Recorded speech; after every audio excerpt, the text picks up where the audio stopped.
C'est un épisode un petit peu spécial, c'est le premier de l'été, le premier du mois de juillet que nous vous proposons.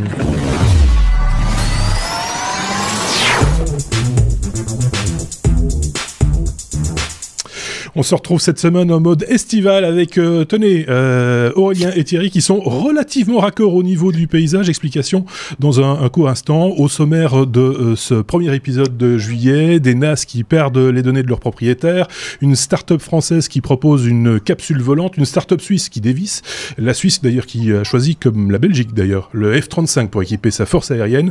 On en parle aussi et on parlera de l'entrée des NFT, les Non-Fungible Tokens, dans le monde du sport et de la musique. Merci d'avance pour les pouces levés, les étoiles, etc. sur les applications de podcast et sur YouTube, les abonnements aussi, les partages dans vos réseaux.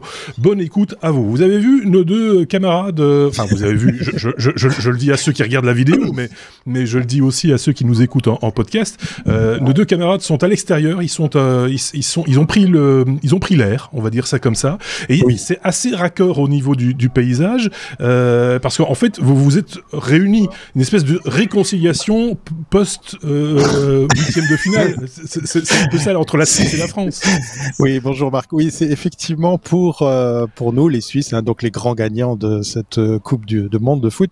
Je prends des risques parce que je fais ça ici et la terrasse est bondée de Français, puisque je suis en territoire ennemi. Non, on adore la France et pour aimer la France, j'ai décidé de rejoindre effectivement Compiègne, là où se situe notre ami chroniqueur Aurélien, que je salue. Oui. Salut Aurélien. Merci Thierry. Alors pour ceux qui n'ont pas l'image, vous êtes au bord d'un lac avec différentes activités nautiques. On aura l'occasion certainement d'en reparler, des activités nautiques justement. C'est la raison pour laquelle, et là pour le coup, je le dis à ceux qui nous écoutent en podcast, allez jeter juste un petit coup d'œil au début de cette vidéo. C'est assez rigolo de voir des gens qui passent avec des planches de surf derrière Aurélien et d'autres avec avec je ne sais pas quoi d'ailleurs derrière Thierry. Vous êtes attablé, c'est ça, des trucs qui flottent. Vous êtes attablé un restaurant, donc ça expliquera peut-être aussi s'il y a un petit peu de bruit de fond, des bruits de vaisselle et des choses comme ça, ou des éclats de rire, parce que c'est vrai que on remercie d'ailleurs le parc nautique de nous accueillir, de nous accepter, surtout moi avec mes plaques suisses ici en territoire français. Il va pas retrouver son fourgon sur le parking, il va le retrouver sur des briques. Bon voilà pour l'introduction. Je voulais juste rajouter encore un petit mot, bien entendu, pour ceux qui nous ont laissé des commentaires justement, on les cite, en tout cas 5 d'entre eux. Rémi Verskav, De Souza, Sony, Rafi Farah, la Geektature, ainsi que Jean-Jacques Barga. Merci à vous d'avoir laissé des commentaires sous cette vidéo sur YouTube ou sur notre blog lestechno.be, j'allais dire lespodcast.be, ça je l'ai pas encore acheté. C'est une idée ça. Ouais. C'est une bonne idée effectivement. Donc n'hésitez pas, comme on l'a dit. C'est à la cool, à la fraîche, on va dire ça comme ça, que nous vous proposons cet épisode de 312.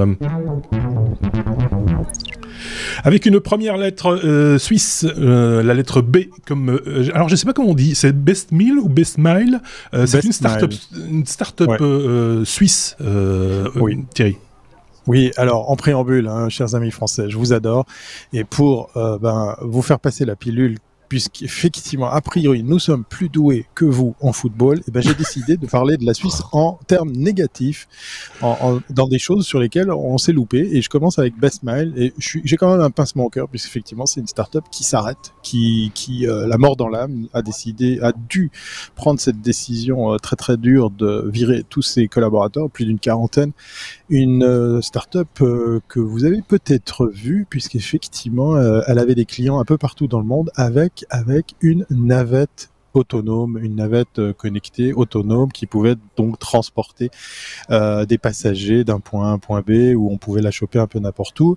Et Best Mile n'a pas su ou n'a pas pu tenir cette période difficile du Covid, puisqu'effectivement il y a des clients qui ont dû retarder leurs achats, leurs investissements, et il y a carrément certains de ces clients qui ont aussi coulé.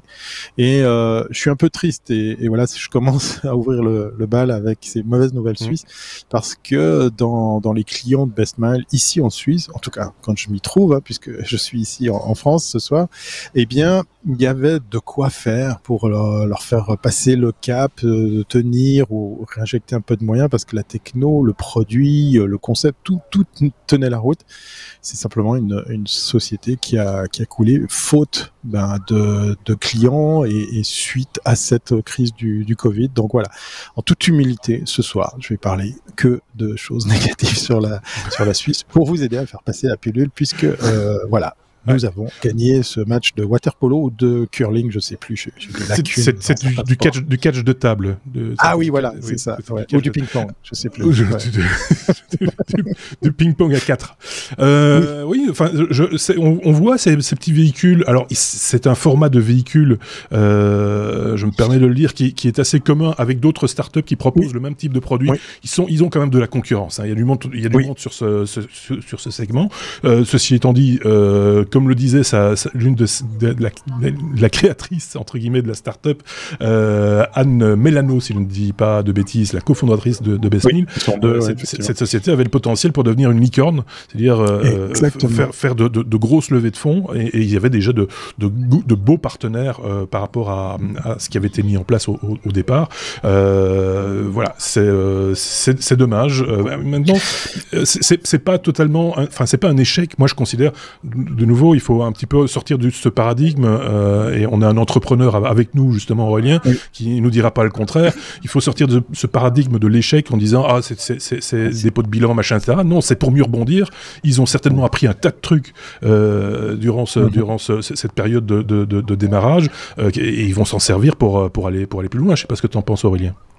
Oui, mais de toute façon, c'est très franco-français et très peut-être très européen aussi, je ne sais pas, mais c'est quelque chose qui est pas du tout qui est très valorisé, outre-Atlantique. Donc c'est clair que les compétences qu'ils ont, techniques, managériales, financières, tout qu'ils ont dû mettre en œuvre dans le cadre de la vie de cette start-up sont un atout magique pour la suite, pour leur employabilité et la possibilité de rebondir ou de recréer une autre start-up. Hein. Ça sera pas les premiers ni les derniers à recréer quelque chose après c'est ça. Une histoire qui n'aura pas fonctionné. J'appellerais même pas ça un échec.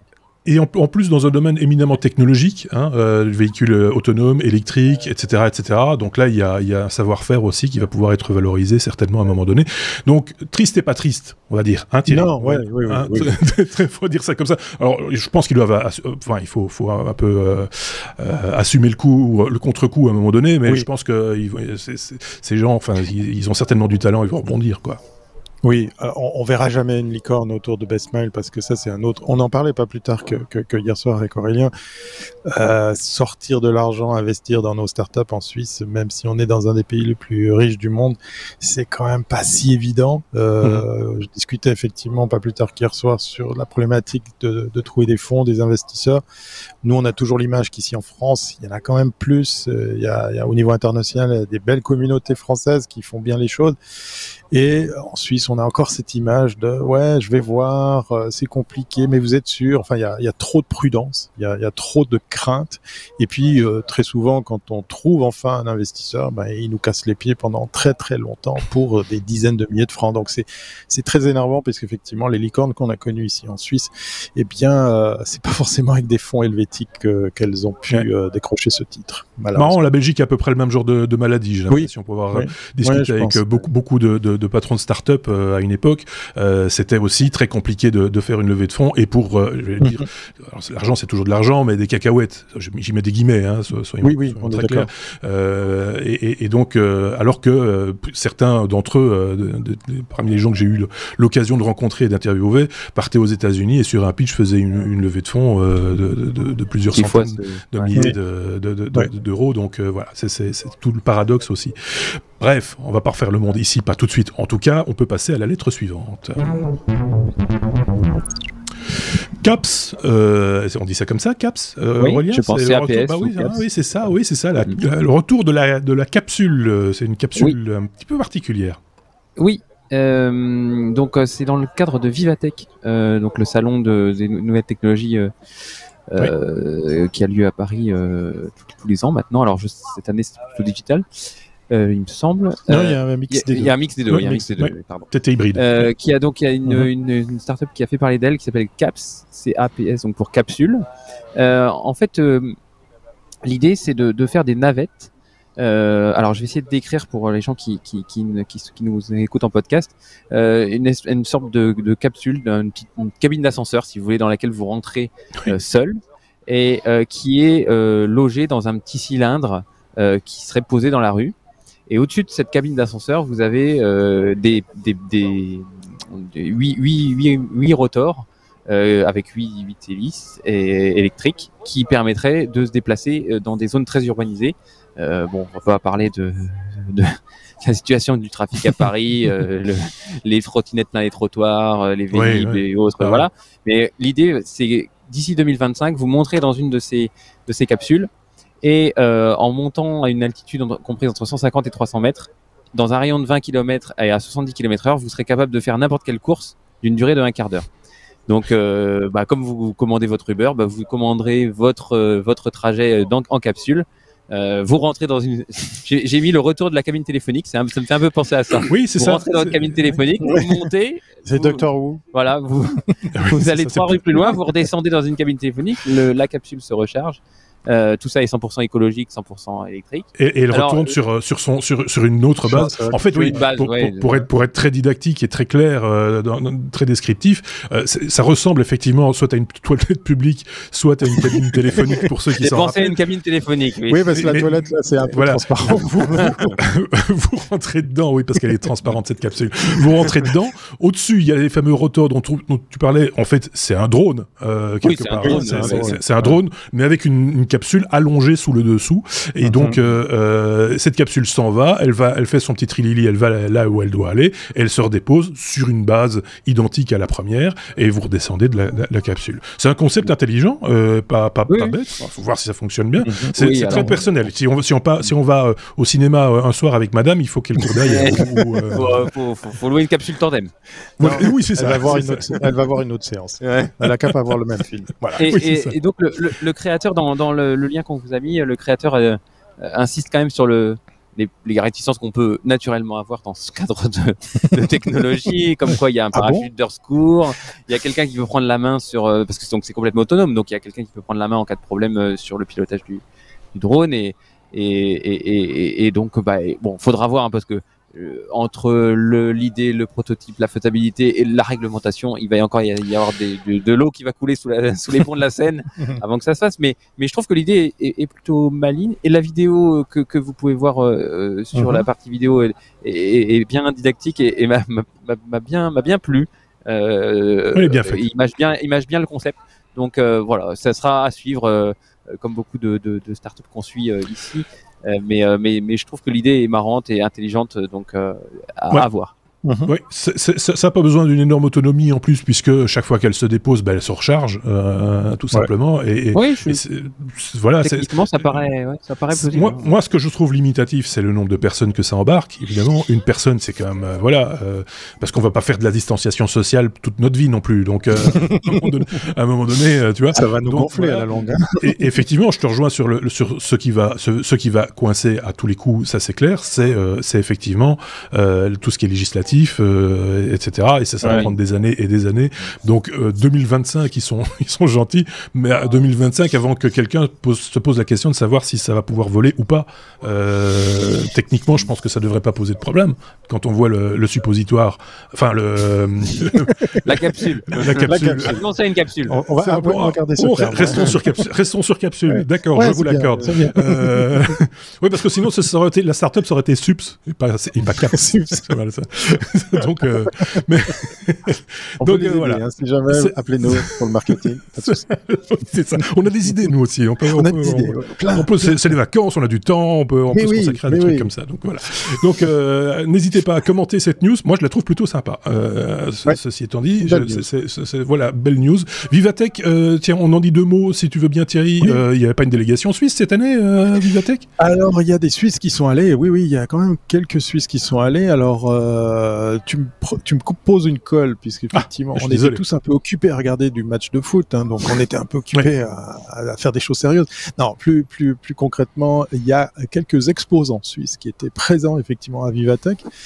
J'ai déjà des échos de certains d'entre eux que je côtoie d'ailleurs, par exemple au CES, ou qui vont dans d'autres grosses manifestations, et tout le monde était assez ravi de se retrouver, d'être en présentiel. Alors il y avait une grosse partie en ligne, très très bien fait, hein. Vivatech en ligne, c'est de la très très belle facture. Ils ont poussé le vice à vous proposer le replay de tout ça pour 50 petits euros. Il n'y a pas de petites économies. J'ai trouvé ça assez smart aussi, malgré tout, hein, pour pas dévaloriser justement cette offre en ligne. J'en parle en connaissance de cause puisque je suis aussi organisateur d'événements. J'ai trouvé ça vraiment très smart. Et par contre, côté wow effect sur les exposants, on n'a pas forcément un retour où on peut se dire il y a une techno, il y a quelque chose qui a décollé, il y a quelque chose qui a été remarqué.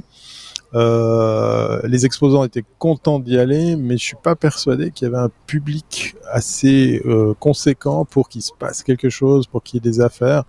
Pour avoir discuté avec un exposant suisse, ils étaient très contents de franchir la frontière, de venir dans une Vivatech se targue de dire c'est le plus gros rendez-vous tech qui est à nouveau en présentiel, et je crois que c'est vrai, c'est vrai. Comme je le dis, hein, je le répète, la version en ligne était aussi très très bien faite, mais par contre, est-ce que c'était aussi une place d'affaires comme c'est presque l'habitude de Vivatech? Vivatech, moi je le ressens comme une espèce d'entraînement à d'autres choses. Je suis pas sûr. Et très très joli coup de la part de Vivatech et de la France, très très présente. C'est ces fameux gros rendez-vous, ces têtes d'affiche qu'on a pu voir, hein, des Tim Cook, des Zuckerberg, des grands pontes comme ça. Ça c'est la magie des échos et de Publicis qui ont effectivement un joli carnet d'adresses. Donc voilà, ça donne l'espoir au retour au présentiel et aux grosses manifestations. Maintenant, il va falloir qu'on bosse pour que ce soit aussi une place d'affaires, parce que c'était pas forcément le cas. Je regardais le site de SwissTech, c'est pas c'est Suisse.tech, qui recense quand même 2352 startups pour l'instant, dans tous les domaines, hein, biotech, cleantech, engineering, fintech, medtech, software, meubles en tech. Oh, monsieur est taquin. Et donc voilà, c'est les blagues de l'été, c'est les blagues chaudes de l'été.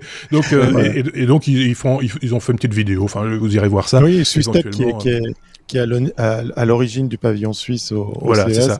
Ouais. La première année, ça a été un entraînement pour nous. D'ailleurs, on en a parlé aussi avec Aurélien. Le stand qui avait été, le pavillon qui avait été imaginé, en fait, après avoir été testé à Paris, avait complètement disparu pour une autre version de la toute première édition du pavillon suisse au CES. Ok, bon, ben voilà, pour cette page suisse, mais j'ai l'impression qu'on n'a pas fini de parler du pays des ballon rond, par exemple. Non, mais c'est vrai, il faut en parler de ce F-35A, cet avion de chasse. Alors, je savais pas que la Suisse était aussi potentiellement cliente du Rafale français, et que finalement non. C'est un choix qu'a fait la Suisse, un choix technologique pour le coup, qu'a fait la Suisse. Tu peux nous en dire deux mots, ou même peut-être trois. Oui. Le truc, c'est que même si on est un pays neutre, on a des avions de chasse. On a de l'armée, on a des armes, on en fabrique. Vous êtes réputé. Et on en vend. Et le pire, c'est qu'on en vend aussi. Voilà. On a des avions américains qui ont un certain âge, qui ont plus de 30 ans et qu'on doit changer. On est en train de parler entre 30 et 50 unités. Enfin, ça fait quand même déjà quelques millions, voire milliards. Oui.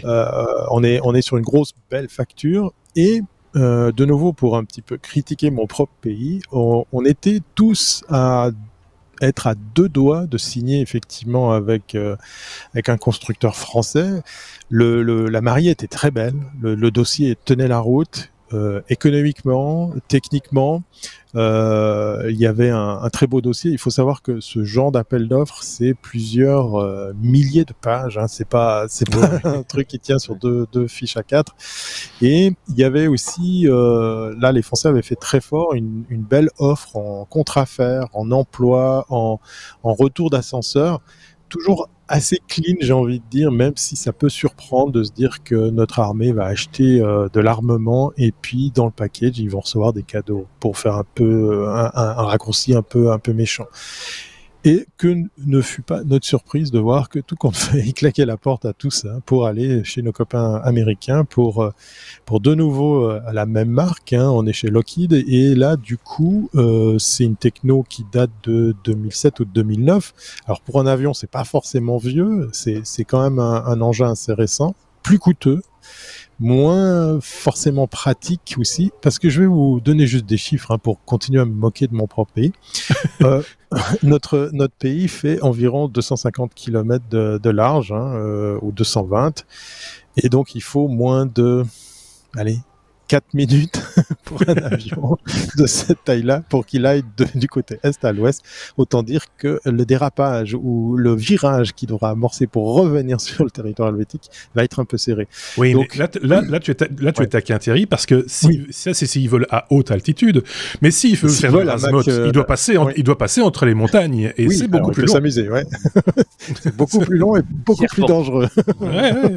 Les pilotes suisses, sans rire, les pilotes suisses sont réputés pour ça, pour du vol à basse altitude dans des milieux comme ça escarpés et difficiles. C'est une technique. Oui, mais c'est quand même risible. Je vais vous raconter une petite anecdote pour continuer à vous montrer que je suis capable de me moquer de la Suisse, celle qui a donc la fameuse autodérision. Gagné au foot. Voilà. La fameuse autodérision suisse, elle est connue. Oui, voilà. Oui, tout à fait. On a fait la fête jusqu'à minuit 17. On a été des punks. Non, attention. Ça a été la folie. Enchaîne, on va se faire allumer. Je sais que je vais en prendre plein là. Non, alors du coup, il y a eu une fois un grand Raouf. Je crois même que c'était du côté des Viens. C'était quand même un G7, sauf erreur. Mais toutes les armées françaises, européennes, nous, les Suisses, on était tous sur le qui-vive. Et il y a eu un avion qui s'est rapproché un peu trop de cette zone interdite au survol pour des raisons évidentes. Un truc genre Piper, etc. Et en fait, j'ai vu la scène, parce que non seulement elle est passée dans les news, mais moi je l'ai vue de mes propres yeux, puisque c'était au-dessus du lac Léman. 2 avions de chasse de la Suisse devaient simplement... vous regarderez l'image, mais je tiens ma main à peu près à 12-15 degrés. Ouais, 45. Ça, c'est 45. Je suis Marseillais, peut-être. Il devait, en fait, tellement voler lentement pour escorter cet avion, pour l'obliger à poser, que en fait l'avion, ils étaient 2, un se relayait pour revenir vers le Piper et l'autre revenait, parce qu'en fait l'avion est juste pas du tout adapté à ce genre de cas de figure où là peut-être le Piper était à 150 km/h ou peut-être à peine 200. Donc voilà. Mais c'est un hélicoptère qu'il fallait envoyer, c'est pour ça. Alors ça c'est pas con, mais en même temps on a eu un truc qui nous a... Un truc qui nous a montré du doigt, où tout le monde s'est foutu de notre gueule, c'est qu'effectivement il y a une fois une alerte et puis mais ils sont où les avions? Ah non, c'est 17h, nous on a fini de travailler. On est passé pour les plus clampins de l'équipe, parce qu'effectivement on a des erreurs de bureau et donc il n'y avait aucun avion pour un autre cas qui pouvait voler. La bureaucratie, bref, tout ça pour vous dire. Voilà. La démocratie, justement. On en parle. Bureaucratie, je disais, mais démocratie, ça marche aussi. Oui, mais on va avoir, je pense, une initiative, donc il faut 100 000 signatures, et on va pouvoir peut-être voter l'interdiction de l'achat de ces avions américains. C'est ça le comble de l'histoire. Ah oui, c'est ça. La Suisse, rappelons-le, dès qu'il y a référendum, en gros, votation, comme on dit chez vous, pour demander l'avis de la population, ce qui est une chose très démocratique, il faut le reconnaître, mais qui est des fois un petit peu bloquant aussi. Il faut être très clair, parce que... On a failli acheter des Gripen suédois, et ça, c'est pas ça.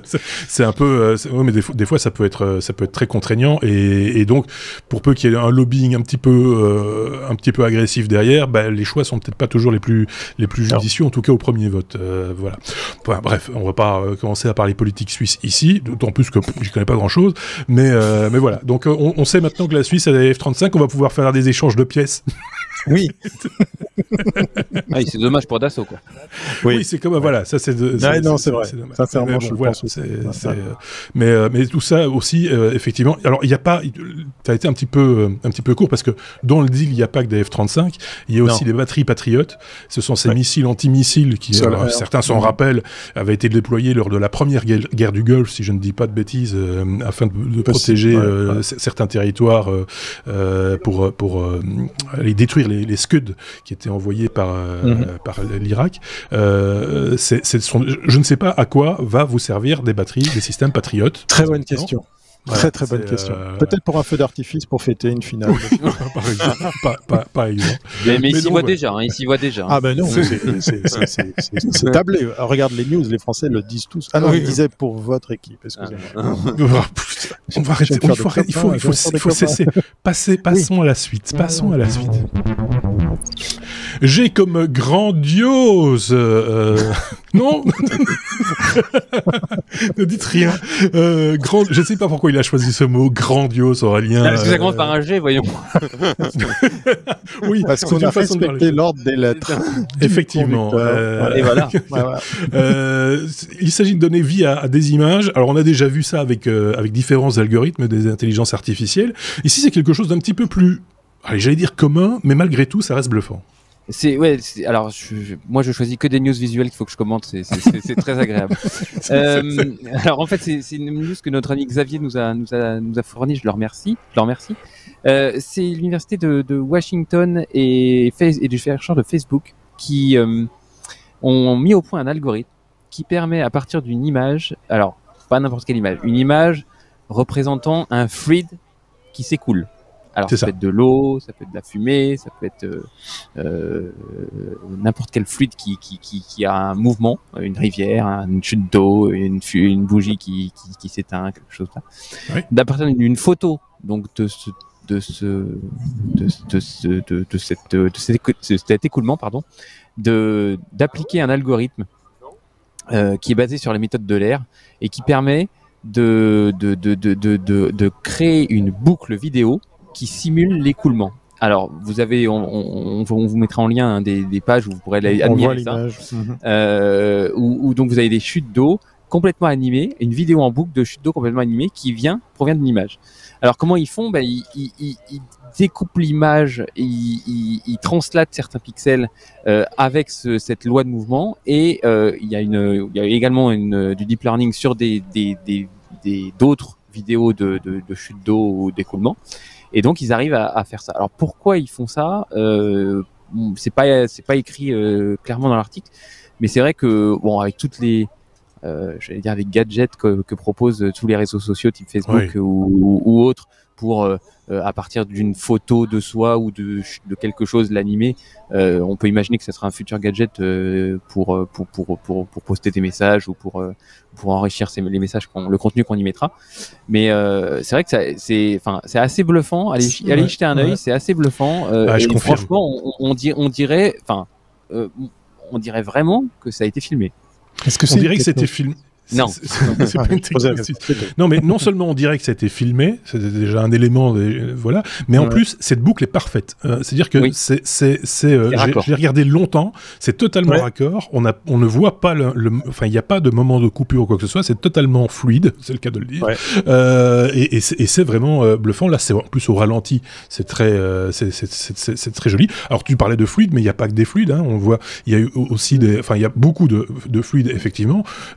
On vous mettra les images évidemment, mais il y a aussi, je voyais des flammes par exemple, qui ont des comportements qui ressemblent un petit peu, c'est vrai, techniquement, technologiquement, des mouvements de flammes au ralenti, c'est le même genre de technologie, on le suppose, qui donne un effet de mouvement. Là aussi, j'ai bien regardé, j'ai bien observé, j'ai pas vu où était le raccord de cette boucle. C'est vraiment... c'est assez bluffant. C'est impressionnant. Donc en fait, on pourra faire une vidéo de feu de cheminée pour YouTube pour Noël à partir d'une image maintenant. Voilà. Oui, c'est ça. 1 million d'heures. On apporte une vidéo interminable. Non, mais en même temps, c'est vrai que ce genre de technologie, c'est ce que tu rigoles, Thierry, mais ça porte aussi ça, c'est-à-dire qu'il y a des images, plutôt que de remettre toujours des images différentes à un moment donné, bah, ça peut aussi servir à faire de la compression, entre guillemets, de se dire, bah, ce mouvement-là, on sait le reproduire à l'envie, allons-y gaiement, et on... Vous avez vu l'eau derrière nous, là? Bah, c'est comme ça. Il y a une puissance de calcul de malade derrière les caméras. Je vois, il y a l'arrière petit-fils de Jésus qui marche sur l'eau derrière. Oui, marche sur l'eau. Je vais juste en voir passer. Alors, ce qui est bien, c'est qu'il passe d'une image à l'autre, c'est pratique. Ouais, voilà, c'est raccord. Il est complètement raccord, Jésus. Non, mais on s'est fait plaisir pour les décors. Oui, effectivement. Des millions, là, des millions, on a mis. Très très lourd. Je m'excuse. Et attendez la fin de l'épisode.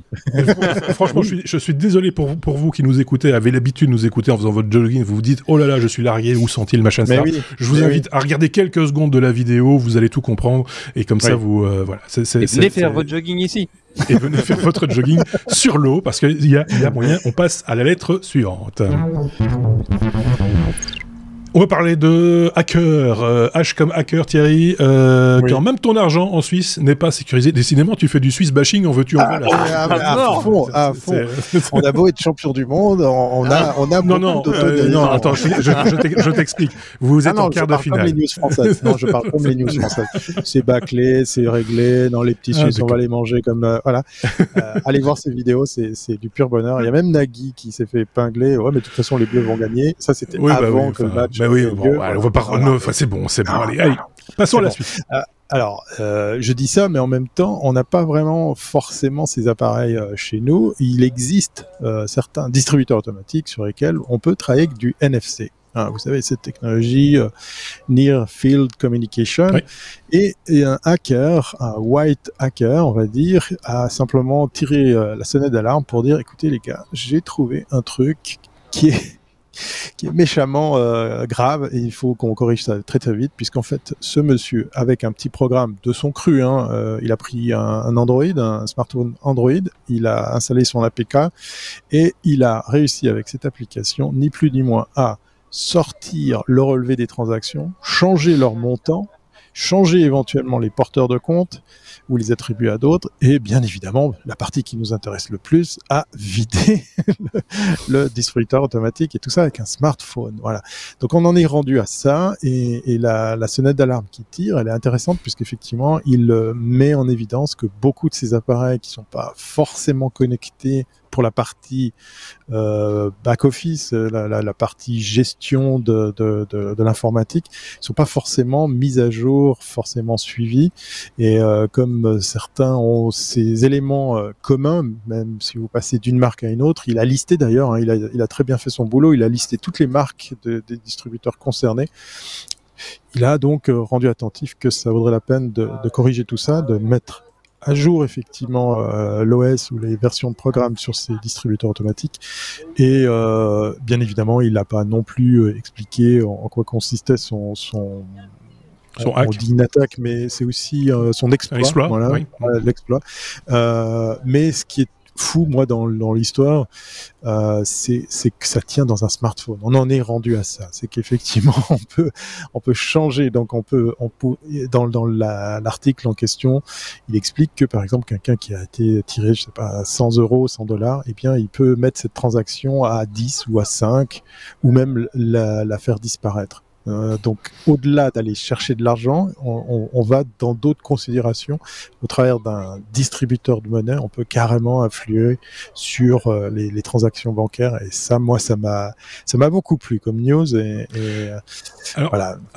Hasard éditorial sur le site sur lequel tu as trouvé cette news, 20minutes.fr, il doit être aussi cette news sur d'autres sites, mais oui, c'est le lien que tu nous proposes, c'est que de temps en temps, tu le sais, dans les sites d'information, maintenant on met des inserts avec de la vidéo, de la publicité ou d'autres articles, etc. Et dans cet article-ci, je vous le donne en mille, ce qui est rigolo, c'est qu'il y a un insert avec une vidéo titrée « Les Français donnent-ils des pourboires ?» Alors oui, avec cette application, vous pouvez. c'est vraiment c'est la même thématique en fait, c'est le pourboire. Donc voilà, c'est bon, voilà, que dire de plus, hein, une fois de plus. C'est des choses qui commencent tout doucement à nous dépasser en fait, et c'est ça qui est dangereux. C'est ça qui est un petit peu flippant. Passons à la lettre suivante.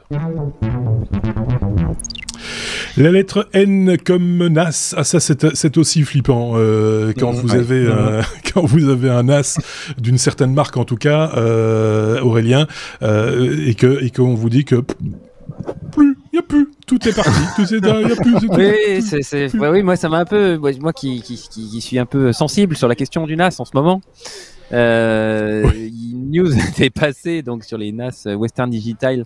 Alors le modèle exact c'est MyBook Live. Si vous avez un modèle Western Digital MyBook Live et Live Duo, je crois que ça existe aussi. Bon, alors ce sont des produits assez anciens qui sont plus supportés par Western Digital, certes, mais il y a eu un certain nombre d'utilisateurs de ces NAS qui se sont un petit peu alertés parce que un jour ils se lèvent et ils ouvrent leur NAS et plus rien. Mais plus rien de chez plus rien. 2 Tera, plus rien, 0. Ça fait de la place. Tu peux ranger plein de trucs. Un grand ménage. Et en fait, il y a des hackers. Alors, des hackers, on parle de ransomware, on parle d'attaques d'entreprise sur des données sensibles et tout. Là, non. C'est des hackers qui, pour le plaisir, sur des trucs, sur des NAS qui sont quand même des NAS qui sont plutôt destinés à des particuliers qui stockent leurs photos de famille, leur plutôt musique, grand public aussi, hein, voilà. Oui, c'est plutôt, voilà, c'est pas très usage pro, mais en tous les cas, des hackers ont réussi par un mécanisme que Western Digital n'explique pas encore à faire un reset usine des machines. Donc c'est quand même c'est un reset usine. Donc vous ouvrez votre NAS, les mots de passe sont changés, il n'y a plus rien sur le disque et plus rien n'est récupérable. Ils ont flashé le BIOS quoi. Voilà. Mais ouais, ils ont fait de la place. J'allais dire, c'est bien beau d'avoir des routeurs et des switches et des ports, des adresses IP et des prises RJ alignées, et tout est connecté et ça nous permet de faire plein de choses et ça j'en suis complètement d'accord. Mais il y a des le mot ne me vient pas, il y a des contreparties à ça. Des contreparties à ça, c'est que il y a des failles partout et même sur du matériel ancien, il y a des gens qui s'amusent à aller et sans but précis, juste emmerder, puisqu'en fait là il n'y a pas de contre-échange, il n'y a pas d'argent qui est demandé, c'est juste le plaisir de tout effacer. Oui, c'est ça, c'est de la dégradation, c'est du vandalisme. C'est du vandalisme, exactement. C'est du vandalisme numérique, exactement. Et c'est d'autant... J'ai l'impression que c'est d'autant plus simple que c'est, effectivement, on le disait, sans dénigrer la marque, hein, clairement, que c'est sur du matériel destiné au grand public, c'est-à-dire sans nécessairement avoir des compétences techniques ou autres, mais même je pense qu'avec ce type d'outils, pour connaître un petit peu, c'est bien fait, c'est ergonomique et tout ce qu'on veut, et donc on n'a pas accès aux paramètres fins de l'histoire, et donc voilà, et donc du coup, c'est peut-être plus facile aussi pour les hackers de s'attaquer à ce type de matériel-là qu'à des machines un peu plus réfléchies, un peu plus professionnel, où la personne qui l'a installé l'a fait avec une certaine réflexion, a dit attention sécurité, etc. Ici, les gens achètent ça, ils rentrent à la maison, ils le branchent, et chouette, on met les photos de vacances dessus, on est tranquille, et on s'occupe de rien d'autre. Mais ça devrait être sécurisé, ça c'est clair. C'est pas, je ne cherche pas à trouver une explication. À défendre voilà, il y a rien de défendable là-dedans, ni le hacker, ni la boîte qui a malheureusement laissé des failles, ou alors c'était clairement indiqué dans la notice, expliquez-le nous, et que personne n'a lu la notice, c'est possible aussi. Enfin, tu vois, mais ça me paraîtrait quand même un petit peu. Bon, il y a un oubli dans cette news qu'oublie de signaler Aurélien, c'est que ça concernerait beaucoup de clients suisses attaqués par des hackers français. Je suis pas sûr. Il va se faire, mais allez-y. Le mot-clé pour les commentaires dans YouTube, c'est la Suisse a gagné. Voilà, vous mettez ça en commentaire. Je pense que tu vas être le premier Suisse apatride. C'est-à-dire que tu ne peux même plus rentrer en Suisse. Je suis pas sûr de pouvoir quitter la France déjà. Et je t'interdis de venir en Belgique. Alors c'est prévu. Le match Suisse-Belgique aura lieu donc dans lequel vous allez perdre. Oui, c'est prévu. Heureusement que j'ai pas de chroniqueur italien. Bref, voilà, le disque Western Digital NAS effacé, mais ce haut niveau mondial, ce qui est quand même une première. Voilà, c'est triste à dire, mais c'est comme ça. Ça fait un peu penser à ces web. J'y pense maintenant parce qu'il me semble que notre ami Bruno Guglielminetti a fait un sujet là-dessus, mais je peux me tromper sur ces caméras un peu bon marché qu'on peut installer chez soi, les caméras de surveillance, et dont le mot de passe est systématiquement 1, 2, 3, 4, 5, et qui donc dont les images sont récupérées par des hackers, mais qui n'en sont pas vraiment, puisque dès le moment où c'est ouvert comme ça au public, les gens s'en saisissent assez facilement. Même certains sites récupèrent et font la somme de toutes ces images et les proposent comme ça. Et donc, vous pouvez regarder ce qui se passe chez les gens, ce qui est totalement inintéressant, évidemment. Mais de nouveau, c'est une faille de sécurité dont on pourrait se passer, effectivement. Bon, passons à la suite. O comme Orphée. Alors, j'ai pas tout à fait compris, parce qu'en plus de ça, Thierry, non seulement tu me mets O comme Orphée, tu me donnes un titre Quand la France fait mieux que la Suisse. Alors là, déjà, là, on est mort, c'est foutu. J'ai même pas un site internet auquel me raccrocher pour me dire, mais quel est le sujet? C'est juste pour dire ça ou... Non. Alors, c'est pour justement corriger ça. Chers internautes qui regardaient les technos, cet épisode, effectivement, de numéro 312 avec l'image, vous ne verrez pas d'image, parce qu'effectivement, c'est un point d'amélioration qui mérite effectivement qu'il soit corrigé sur cette belle techno dont j'ai fait connaissance pas plus tard que hier soir. Donc ça, c'est vraiment de l'actu très très fraîche. C'est une très très très belle techno française, moi que je me réjouis d'utiliser, et assieds-toi Marc, je suis persuadé que toi aussi tu en voudras, puisque effectivement j'ai rencontré grâce à l'invitation d'Aurélien lors d'un club d'entrepreneurs qui s'est tenu ici à Compiègne, j'ai rencontré une étudiante d'une université technologique qui n'est ni plus ni moins en train de travailler sur un casque audio qui, avec l'ECG, pour les habitués des termes techniques, médico-techniques, l'encéphalogramme de votre cerveau, va pouvoir tout simplement adapter la musique que vous êtes en train d'écouter pour vous faire changer de playlist. Donc clairement, si vous êtes énervé, si vous n'êtes pas zen, si vous êtes un peu perturbé, la musique que vous écoutez avec ce casque qui va justement réceptionner les ondes que vont émettre, les impulsions que vont émettre votre cerveau, va tout simplement avoir une influence sur les prochains morceaux de musique que vous allez pouvoir écouter. Et c'est ce sujet, cette techno, elle est passionnante. J'ai malheureusement pas d'image parce que elle est en train de travailler sur ce prototype qui va se miniaturiser pour atterrir à un casque un peu similaire à celui que j'ai par exemple, puisque le challenge technologique qui se cache derrière, il est double, hein, c'est de pouvoir interpréter cette data. Ça devient intéressant parce qu'on va pouvoir aussi peut-être être maître de celle-ci, mais avant de parler justement de la data, c'est de pouvoir se dire qu'avec l'arceau du casque, comme par exemple celui que j'ai, on aura assez de capteurs secs, puisque vous savez que des fois il faut humidifier, il faut poser ça sur la tête. Pour moi c'est plus facile puisque j'ai pas de cheveux, mais voilà, il faut mettre les capteurs un peu partout. Il va falloir travailler sur un bandeau qui est beaucoup plus petit, et notre cerveau émet justement des réactions par rapport à du plaisir, de la gêne, de la contrariété, et on va pouvoir avoir les grands noms de la musique auxquels on pense tout de suite, qui seront probablement très très friands de cette technologie pour pouvoir proposer une expérience utilisateur en écoutant de la musique beaucoup plus intelligente, beaucoup plus riche et beaucoup plus adaptée. Moi je me réjouis de voir ce casque voir le jour, parce que la petite jeune fille qui est aux commandes de ce projet, elle est passionnante. Et pour la petite histoire, je la salue, elle s'appelle Athénaïs, voilà. Et en fait, elle avait fait médecine et elle a arrêté en cours de route pour se lancer dans un tout autre cursus et donner vie à ce projet. Voilà. Concrètement, parce que j'ai bien compris cette histoire d'analyse du comportement, du cerveau, de ce qui se passe dans la tête. Ça va servir à quoi concrètement pour toi, par exemple, ou pour moi? Je mets ces écouteurs, qu'est-ce qui se passe? C'est ça que je voudrais bien comprendre. Je vais passer la parole à un autre spécialiste, à la personne d'Aurélien. Je crois savoir qu'il s'intéresse un petit peu aussi à ce projet. Vas-y. Oui, en fait, on va venir analyser les signaux électriques émis par le cerveau pour déterminer une émotion.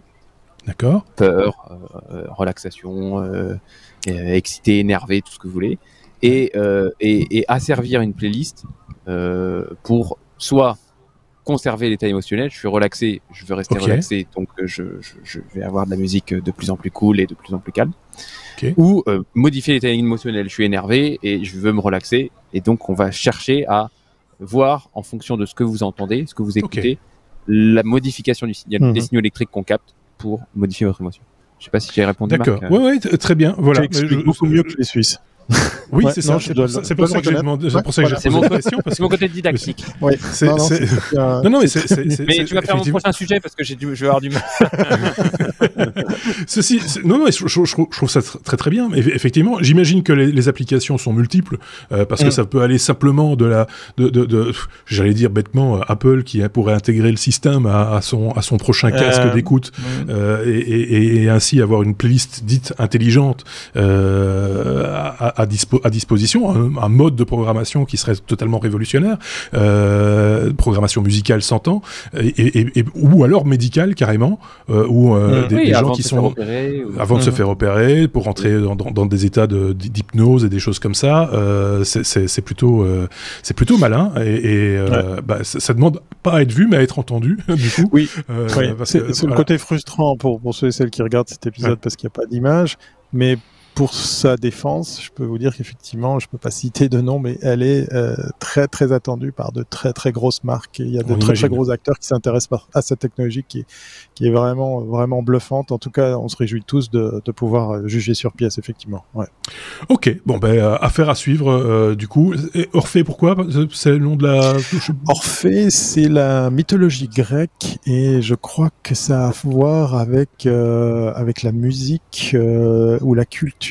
C'était aller sur Wikipédia faire quelques petites recherches. Je voudrais pas dire de bêtises, mais je crois que c'est en référence à la mythologie grecque. C'était une déesse probablement. Je sais pas si toi t'as la réponse. J'ai pas la réponse. T'as pas la réponse. Voilà. Bon pour le coup c'est 0-0 Suisse-France. Voilà. Ouais. on va devoir aller au tir au but. Non. Bah oui. W, la lettre W, c'est pas un oui mais non, c'est un oui. Aurélien. C'est les NFT. On a déjà parlé des NFT ici. Ça vaut quand même la peine de chaque fois. On en est encore là aujourd'hui. Il faut le dire, de répéter ce que c'est et à quoi ça tient. Les NFT qui rentrent maintenant dans le domaine du sport. Ah oui, d'accord. Okay. Qui rentrent dans le domaine du sport. Je vais terminer peut-être. Qui rentrent dans le domaine du sport et de la musique également. Aurélien, bonne chance. Merci. Tu es un peu notre Mbappé à nous. Non. Bon, alors je vais essayer de faire simple et très didactique. Pour moi, les NFT, c'était on revendait des œuvres numériques, des fichiers d'art à des prix astronomiques et c'était assez. Enfin, moi, je trouvais ça assez loin du grand public et je suis tombé sur cet article d'une boîte qui s'appelle WeNew, we.new. Je trouvais déjà marrant qui veut rendre les NFT beaucoup plus abordables en vendant des moments historiques d'histoire ou des moments historiques, soit mémorables, de musique, de concerts par exemple, de sport, des moments culturels qui seraient mémorables et donc ils se lancent à partir de demain. Donc le 2 juillet, pour ceux qui regardent l'épisode 2 juillet 2021, ils vont mettre aux enchères un certain nombre de pièces rares liées à la victoire d'Andy Murray en 2013 à Wimbledon. Donc ça va être des morceaux de vidéo de sa victoire, ça va être des cartes, enfin des posters ou des clichés. Des très beaux clichés de cette victoire et alors donc il y en aura pour tous les prix parce que ça commence, que je me dise pas de bêtises, de $49 à $5,000 donc c'est et ça paraît, enfin en tous les cas moi c'est la première fois que je voyais des NFT où je me dis bon je serais capable et alors cette boîte là WeNew, non seulement elle veut rendre le NFT abordable, démocratique et se permettre que tout le monde puisse accéder à ça, mais en plus ils rajoutent à ce fichier numérique ou cette œuvre quelque chose de concret. Alors il parle de place pour Wimbledon l'année prochaine. Donc en plus de votre NFT, vous aurez une place pour Wimbledon. Petit cadeau en plus. Petit cadeau en plus. Okay. Et le cadeau, il y a même des cadeaux. Jouer 30 minutes avec Andy Murray. Ce qui est quand même, ce qui est quand même pour un fan de tennis, je sais pas moi, je suis pas fan de tennis, mais je serais fan de tennis. J'aurais la possibilité de m'offrir un très bel objet numérique de Andy Murray, mon idole par exemple, qui gagne en 2013, et puis d'aller taper la balle une demi-heure avec Andy Murray. Je pense que, si j'étais client, je pense que c'est un truc que je pourrais envisager, quoi, dirons-nous. Donc, j'ai trouvé cette façon d'aborder les NFT très très intéressante et complètement nouvelle parce que les fichiers vendus à plusieurs millions de dollars ça me paraissait un peu lointain. Là, j'ai trouvé que c'était quelque chose de beaucoup plus concret et abordable. Donc, allez jeter un œil demain, 2 juillet, pour voir ça sur leur site. Vous avez le lien dans la description. C'est assez, enfin ça. Alors là, je vais essayer de trouver un angle pour attaquer cette histoire-là parce que on est dans l'abstrait avec les NFT et c'est compliqué. C'est lié à la blockchain, etc. Disons que là, je vais faire un gros résumé. Voilà, on est capable aujourd'hui, grâce aux NFT, de vendre une œuvre numérique et faire en sorte que la personne qui l'acquiert en soit le seul propriétaire et puisse revendiquer seule la propriété de ce bien numérique. Alors la musique par exemple c'est un bel exemple. On aurait pu imaginer quand on a imaginé le MP3 et si on avait eu la NFT à l'époque, peut-être que l'industrie musicale n'aurait pas été révolutionnée comme elle l'a été en multipliant.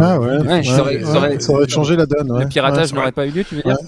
Il y aurait eu beaucoup moins de piratage du coup. Ça aurait été un petit peu. Enfin, il y aurait eu, mais tu n'aurais pas pu revendiquer la propriété du fichier que tu avais sans avoir les NFT. Ici, en plus, il y a des objets. Ils ont été malins parce que ils ont ajouté des objets et des petits goodies, comme on dit, pour matérialiser un peu c'est gentil, 30 minutes de bobal avec Andy Murray. Ah oui, mais alors, attends, moi je te propose 12 pour 12 francs, un tir au but avec Mbappé. 12 francs suisses. Donc, tu vas pouvoir acheter un match de football ou voilà. Mais oui, parlons-en, d'acheter un match de football. Alors, c'est pas avec la NFT généralement que ça se fait. Là, arrêtez donc. Arrêtez. Alors, vous avez vu qu'on est à côté de l'eau et qu'il pourrait que voilà. Oui, il pourrait se faire pousser à la baille, effectivement. Voilà. On a un joli coucher de soleil qui se prépare de votre côté, les amis, et on va se saluer ici, même si on le sait, on a encore des news en réserve, donc il y aura forcément un bonus dans les jours à venir. Je pense qu'on va le mettre mardi, le bonus. Voilà. Ça, vous le savez. Voilà. Puisque, oui, il y a match. Mais, on va le mettre mardi. Je rappelle que durant l'été, les épisodes, c'est une semaine sur deux, épisode et bonus une semaine sur deux, et que on vous a préparé avec un des deux Sébastien des hors-séries pour vous familiariser à la cryptographie. Une introduction en 4 parties. C'est mathématique, c'est ardu. Donc on a tiré un peu en longueur pour prendre le temps de bien expliquer les choses et pour vous permettre aussi de bien intégrer. Si c'est quelque chose que vous ne maîtrisez pas du tout, vous allez avoir cette possibilité. Ceux qui connaissent déjà vont dire finger in the nose, évidemment, pas de souci, mais c'est une introduction à la cryptographie qu'on vous propose à partir de la semaine prochaine, donc un épisode toutes les 2 semaines durant cet été, voilà qui est dit. Moi, ce que je propose maintenant, c'est parce que vous nous avez fait un petit magnéto avant l'enregistrement pour souhaiter de bonnes vacances aux juilletistes, ceux qui vont partir là maintenant dans les jours qui viennent, qui vont nous embarquer évidemment avec eux dans leur bagage parce qu'il y a internet partout et que donc forcément ils vont pouvoir continuer à nous écouter, mais malgré tout vous aviez envie de faire ça. On se retrouve pour le bonus très bientôt. Merci à tous les deux, merci à Thierry, merci à Aurélien, et on se quitte avec cette petite vidéo. Ne dites rien parce que je n'ai pas coupé les micros, ne dites rien, on peut passer à la petite vidéo. Salut les technos en direct du parc nautique de Verberie. On se refuse rien, on finit cette saison en couleur.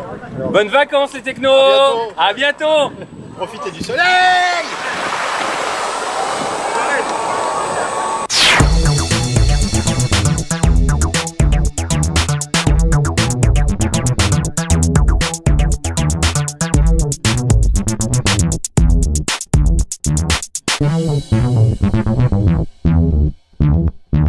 Thank you.